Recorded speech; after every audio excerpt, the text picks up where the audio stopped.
Please give the great Rotary Club of Long Beach a round of applause.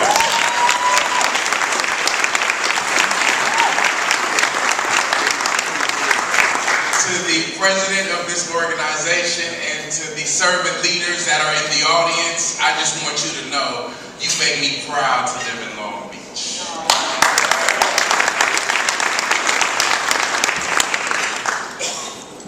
For those that are in Camp Enterprise, I want you to do me a favor. I want you to say, it's our time. It's our time. That was me. Let's try this again. Everybody say, it's our time. It's our time. It's your time.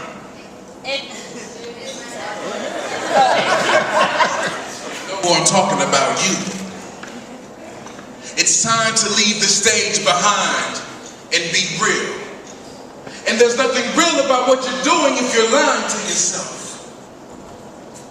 Don't you want to be happy? Don't you want more out of life? Well, then tell yourself that satisfaction isn't enough. We all want fulfillment. It's not a question of whether or not it's possible. Conquering is part of your description. It is in your nature. The will to overcome and produce was designed to be a part of your genetic makeup. Wake up, wake up, wake up. What is it that you're doing? What made you stop pursuing? Sure, it's hard, it takes time. Sure, you might lose comfort and sleep. But so what if that's all you've got to be truly filled full? No more self-doubt. No more self-destruction. Just self-discipline and self-development. If you consider yourself a child of God, then start showing some of your father's traits. Just do it and don't stop working until your life has meaning. If you feel me in your heart, everybody say, it's our time. It's our time. Many years ago, on May 22nd, 1994, I was pushed into a situation that made me realize at an early age, hey, it's my time. My grandmother, Mrs. Mamie Brown. Raise your hand if you have somebody that keeps the family together in your family. Raise your hand if you have a Mamie Brown. I don't have to tell you about it, but you know who your Mamie Brown is. Okay, well, May 22nd, 1994, my grandmother, Mrs. Mamie Brown. It was my birthday. I was turning 10 years old, so I wanted to be happy. Because it's my birthday, the big 10.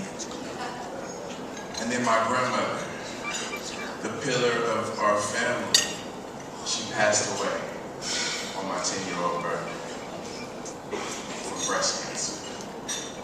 And then, at 10 years old, I was learning from the adults around me how to be sad. This was one of the toughest times for my family. But a couple days later, during the funeral, they asked if anyone wanted to get up and speak about Miss Mamie Brown. And without anyone telling me to, without anybody recruiting me, I went up there and I talked about my grandmother. Afterwards, my father, who is known as one of the top 5 speakers in the world, he looked at me with hopeful eyes. And they probably had some dollar signs in them too.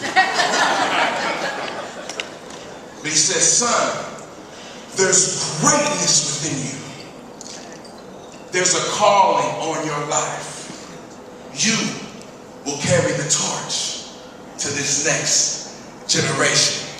But when he said, son, there's greatness within you, I never knew that I would become the highest paid teen speaker by the age of 14. I never knew that I would get to travel nationally and internationally, helping business owners increase their profits and expand their businesses. I never knew that I would have the distinguished pleasure of speaking here at one of the largest, most effective, impactful servant leadership organizations possible. I'm here to tell you right now, don't wait. I believe it's wrong that we ask children what do they want to be when they grow up. Because that implies that they have to wait until they're a grown-up to be who they really are. If you feel me in my heart, in your heart, say, it's our time. It's our time. So what can I tell you? What could I give you in this short amount of time that we have that you can take with you as you are building your businesses? I want you to know this. Right now, what we need more so than people complaining about the business climate, what we need more so than people selling our children the illusion that you can go to school, get good grades, and work one job for 40 years and then retire on a percentage of your income. Right now, more than ever, we have to build an incubator process for leadership and entrepreneurship at an early age. And Rotarians, if you know that this organization, this process that you've developed is one of the best working models, I want you to tell these Camp Enterprise students, say, it's their time. It's your time. It's your time to start your business today. It's your time to fill out the college application that you were planning to attend today. There's no law against that. It's your time to be thinking about who's going to be on your team. How will you begin to market your business? Do not wait for a Rotarian who's already a successful business owner, who's already proven that they know how to do it, to teach you how to do it. You better make sure that you tell everyone, that even in groups that you're not in, say, excuse me, sir, it's my time. What is it that you have to teach me? What's that freeway test I hear about? Four-way? I'm sorry. Might be 3 for some. 3 for some. So I'm going to tell you something.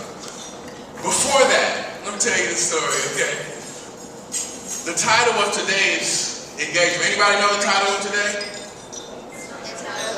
It's our time. Okay, 3 people. All right, let me tell you how it came about. I was 9 years old. I'm playing a game. This was before video games. You young people haven't heard of this, but it was called Connect 4. I know, Google it. It's real. It's real. Trust me, okay? Connect 4. I was playing this game called Connect 4, and I was playing against my dad, who was in his mid-40s. Okay? If you know that before video games, adults beat us in games without apology. I know. See, he's an expert in Connect 4. Okay? So what happened is my dad's beating me in this game, and he beat me about 5 straight. He said, now mind you, he's one of the top 5 speakers in the world, okay? He doesn't just beat you and say, I won, no. Oh, I just got a telegram from the president that said I'm the best Connect 4 player in North America. You know, he's going hard, and then he beat me another 10 straight games, and then he said, you know what, I'm tired of playing. This isn't even competitive for me. I'm going to sleep. And I was 9 then, and I said, without thinking about it, I said, hold on, no, you can't go to sleep, Dad. He said, why? You're not even competitive. I said, you can't go to sleep because it's not over until I win. You know what he did? He sat down, and he beat me another 25 straight games. But on the 26th game, guess what? You won. I won.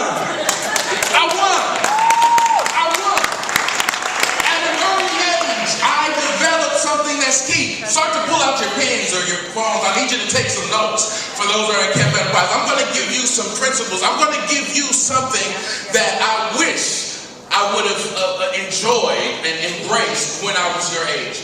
By the way, when I was 14, I started making $2,500 an hour. How many of you all know that's a good starting rate? Okay, raise your hand if you're in here and you're young, you're a teenager, and you are already making $2,500 an hour.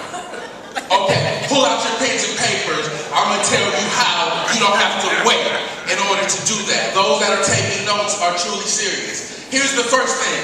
You don't have to be great to get started, but you do have to get started to be great. That's right. That's why this program of Camp Enterprise is so effective, because it's not for everybody. You've been recruited by the best to attend an exclusive program that 600 kids wish they could attend. But right now, it's a cutoff. Because this model that you're doing, the success of your business, of your business, of your business, of your modeling company, of your athletic business, of your legal team, where's the historian that was in here? The success of your business repackaging and getting out a history that people can understand and that they're excited about,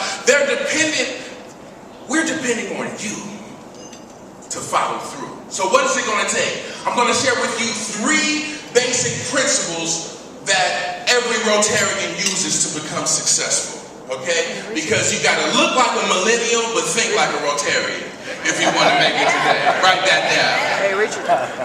Look like a millennial, but think like a Rotarian. The question you should be asking is, how does a Rotarian think? Let me tell you something. A Rotarian knows that in order to make it in this regulated free market system that we have, you've got to dress like a prospect and not a suspect. That's right. Write that down. That's right. That's right. That's right. You got to dress like a prospect. Dress like somebody that you would want to do business with. See, we as young people, I have friends that make fun of me because I wear a suit and tie everywhere. So it's like, man, we went to the beach and we were skiing and he was wearing a suit and tie. What is it? But the thing is, this is my armor of impact. So raise your hand if you've heard dress for success. Raise your hand. Okay, now put your hands down. Raise your hand if you've heard this, dress for access. Oh, okay. There we go. You see those? Yeah, you see how she's carrying herself? Yeah, you want to do business with her. Let me say this. When you come back from Camp Enterprise, along with your business plan, you should have a wardrobe plan.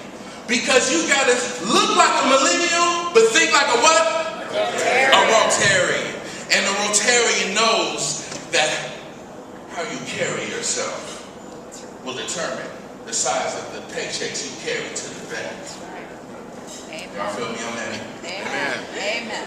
So the question is, in terms of mindset, everybody say mindset. Mindset. Pick your energy up. Everybody say mindset. Mindset. Yes. The mindset of a Rotarian is this: service above self. That's right. So the question is not how do you want to express yourself individually and how can you prove to your parents that you found your own voice and how can you have as much fun before you have to go off and pay bills. The question is, how can you serve the community that's obviously serving you, else you wouldn't be with me in the Queen Mary. Trust me, I'm not cheap. How do you better serve yourself? You better serve yourself by not waiting until you're in your mid-40s to start a business. Am I wrong in saying that? Okay, raise your hand if since I've been talking, you think that you can maybe start your business just a little faster, a little sooner than you thought. Raise your hand if you're young, okay, just a little, okay, this is what you're gonna need more so than anything. The mindset of a service-driven individual. Because as you're building your business, it's not just about what you're gonna do, how many clothes you're gonna sell so that you can go out and buy your car. Right? It's about the customer's experience. How do they interact with your brand, with your product? So first you've got mindset. Then the next thing we go to is skill set. Everybody say skill set. Skill set. The number one skill set I'm going to tell you is something that I wish that I had the opportunity to tell the person that inspires me, the person whose torch that I'm carrying. You see, the reason why I'm so passionate, why I can't even stand on the stage right now, is because when I was 9 years old saying, it's not over until I win the Connect 4 game, my dad took that one quote and he turned it into a book that went bestseller. He turned it into a speech that sold over 80,000 copies in one thing. I was playing games and he was playing business. Right. Now, Would you rather make $2,500 an hour or $25,000 an hour? If your campaign price say $25,000. 25,000. That's how much my father was making. And then something happened last year that forced me to move to Long Beach. Guess what's more challenging than the only thing more challenging than starting a business is starting a family. And my son is only 7 months old. He's not old enough to understand what I'm saying right now. But he's in this room. And I'm telling you what I will tell my son the moment he can understand these words. The most important skill set that you can develop after you realize the importance of working on your mind is this. Repeat after me. Everybody say, maximize. Maximize your downtime. See, as I got older, I was the top teenage speaker in the world, but I wasn't getting good grades. You know why? When you speak 3 days a week and you travel and you make more money than all your teachers combined, when I came back, it didn't make sense to me. That was a big error, because here's something that I realized when I was on punishment. Okay? Jim Rohn said this: your life, my life, the lives of each and every one of us will serve as either a warning or an example. It went on to say a warning of lack of discipline, lack of drive and ambition, or an example of objectives clearly perceived and intensely pursued. By the time you come back from Big Bear, you better have your objectives clearly perceived, because you've got a team of people and mentors here that will help you in your pursuit. However, if you don't have the mindset to match the skill set, you won't get anywhere. I can't tell you how much it cost me just because I wasn't a good student. It cost me a trip to the White House. It cost me a television show at an early age, because my dad said, don't let my character take me where my talent, don't let my talent take me where my character can't keep me. And so in terms of developing the character to not just build a business and sustain a business, I want you to know you've got